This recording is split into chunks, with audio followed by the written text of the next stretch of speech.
Hello, folks. Welcome back to the program. As mentioned by Hans before, yes, we will deep dive right now to our first discussion of the day. As we will be speaking in regards to the CIFP, or Conference in Indonesian Foreign Policy 2024, where this conference is organized by the Foreign Policy Committee of Indonesia, or FPCI, that will held tomorrow on the 30th. Now, aside from exploring Indonesia's evolving foreign policy priorities under the President Prabowo administration, this year's event will also celebrate the 10th anniversary of the FPCI with the theme, A Decade of Citizen Diplomacy. So there's a growing interest in how the administration will shape the country's diplomatic strategy as Indonesia continues to strengthen its global presence. So what challenges and opportunities lie ahead in forging stronger ties with regional and global powers? Now, to help us answering the question, we are now connected with FPCI Chairman and Founder, Dr. Dino Patti Djalal, who will give us insights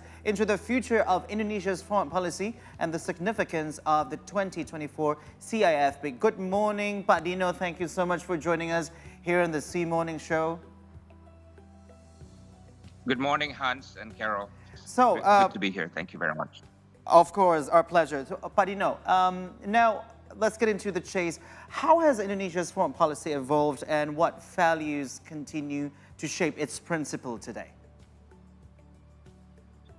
Well, the one constant is the independent and active foreign policy. I mean, this is a sacred principle of Indonesian foreign policy. It refers basically to independence of judgment and freedom of action that is inherent in Indonesian foreign policy and cannot be compromised. And what this means is, at a minimum level, we cannot join any military alliances.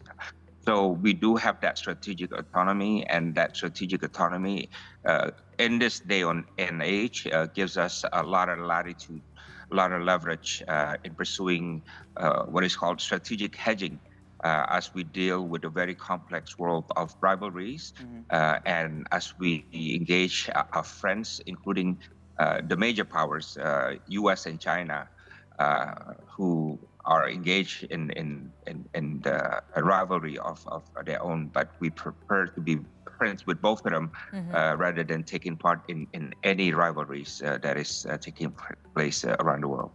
But also, but you know, there's actually a growing curiosity, in the middle of growing curiosity of Indonesia's foreign policy going towards the east. Now, how does Indonesia balance its free and active foreign policy with pressures from global superpowers? By basically maintaining good relations with everybody. You know, we do have a comprehensive and strategic partnership with China, yes, but we also have comprehensive strategic partnership with the United States, and also with Japan, and also with India, and also with Australia. So it's going to be a game of constant balancing, yeah. And the latest move in that direction was the decision to join BRICS. This was announced just 2 days after the inauguration of the new president. But I want to emphasize that this is not a shift in Indonesian foreign policy. This is more about adding foothold for Indonesian foreign policy. We already have a number of footholds. ASEAN, yeah. We are in APEC, we're in G20, now we're applying for OECD. And President Prabowo seems to think that joining BRICS is another way of Indonesia functioning in a multipolar world. Yeah, and of course, but you know, as we know now, we're living in a day and age where there's a lot of conflicts and war. There's geopolitical tensions across the globe itself.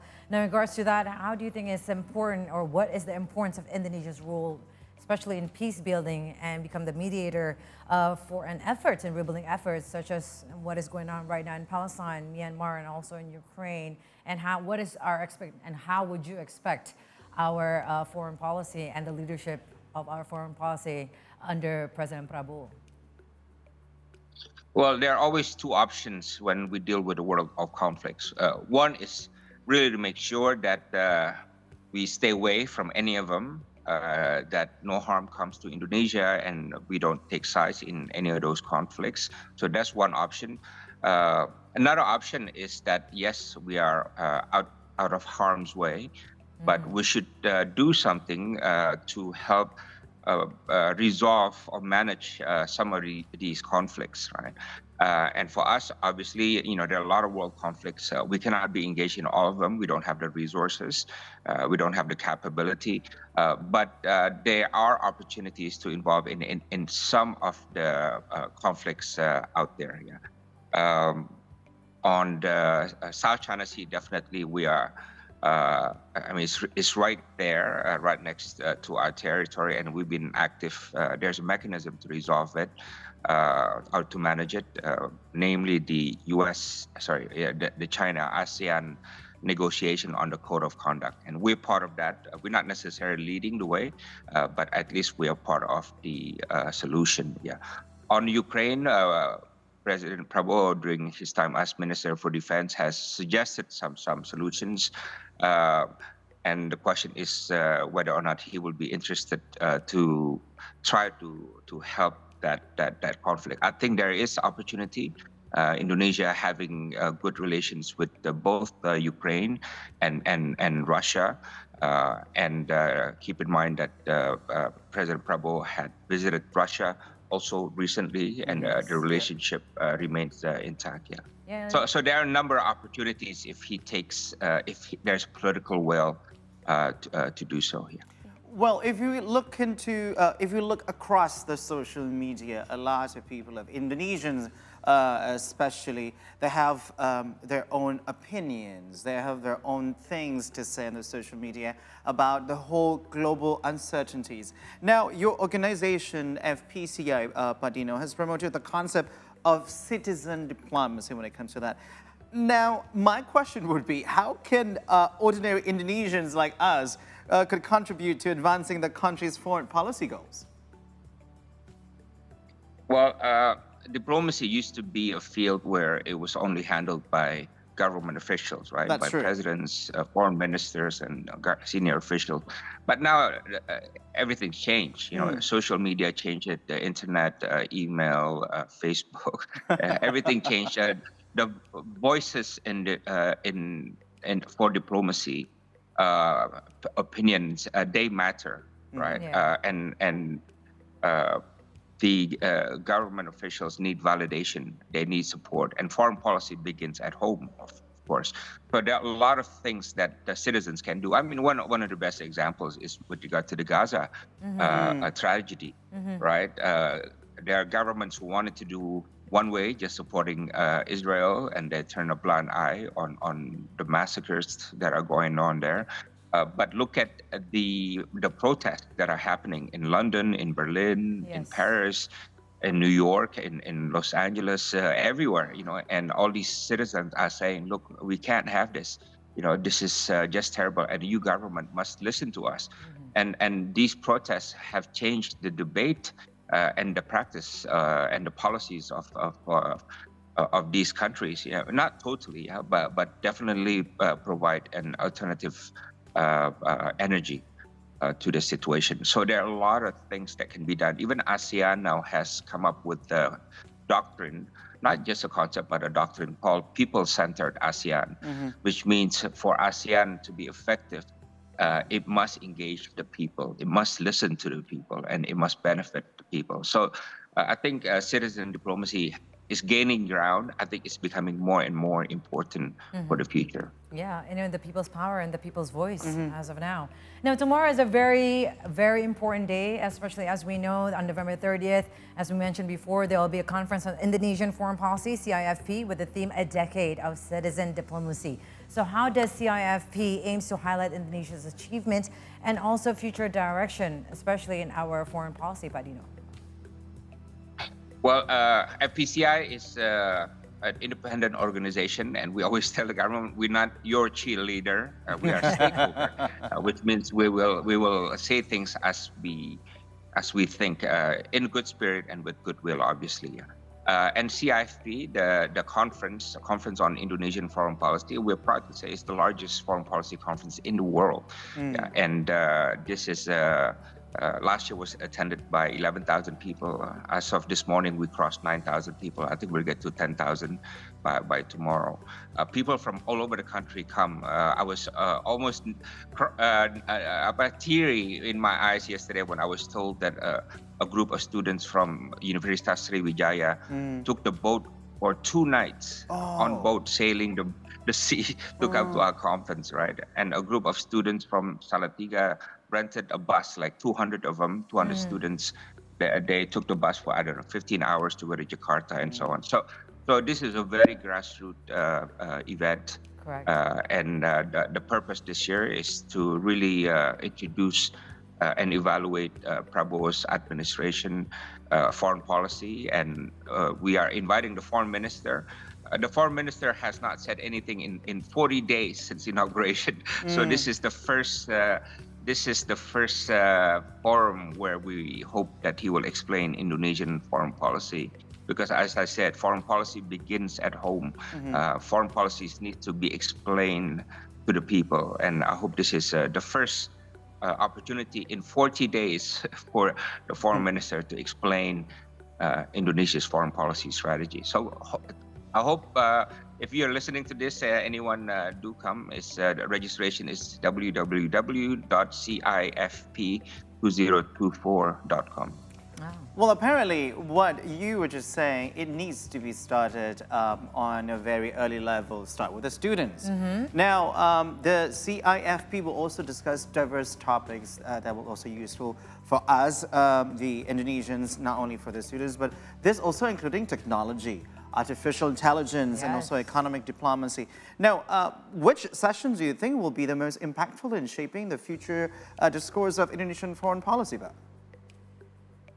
Well, you just referred to one, which is how do we respond to the next revolution? Actually, it's the ongoing revolution, because the world will change rapidly with exponential growth in AI, in quantum computing, in robotics, in biotech. And this is life-changing events for nations that can conquer these technologies, right? So, as we grapple with poverty and free lunch and all these things, and we must, of course, there's another challenge of the coin that we must address. That is, and this is addressed by everybody else in the world. How do we as a nation embrace this technology so they work for us rather than against us? And then it will catapult our development rather than leaving us behind. So that's one session, in my view, that's going to be very interesting. And another session, if I may, is the one on strategic autonomy. What does that mean for us to be independent? Because now we live in an age of interventions, and there are a lot of cases where countries are independent on paper, but they are being compromised by other things. So they are no longer independent in making their judgment and in pursuing their actions, right? So these are a lot of hard questions, hard truth that we have to address at a deeper level for the benefit of our foreign policy. And especially we will be elaborated and being more transparent of seeing on ongoing maybe challenges and that the tactics that we need to uphold. In regards to this, you also mentioned, Dino, before that the Foreign Affairs Minister will be also there. Can you share with us also the lineups that will be the guest speakers and that will be giving and be on the forum itself, elaborating all these topics and factors? Oh, we have an exciting lineup. From outside Indonesia, we have Saudi Prince Turk Al Faisal. He was former head of intelligence of Saudi Arabia, and he will be speaking in one of the sessions.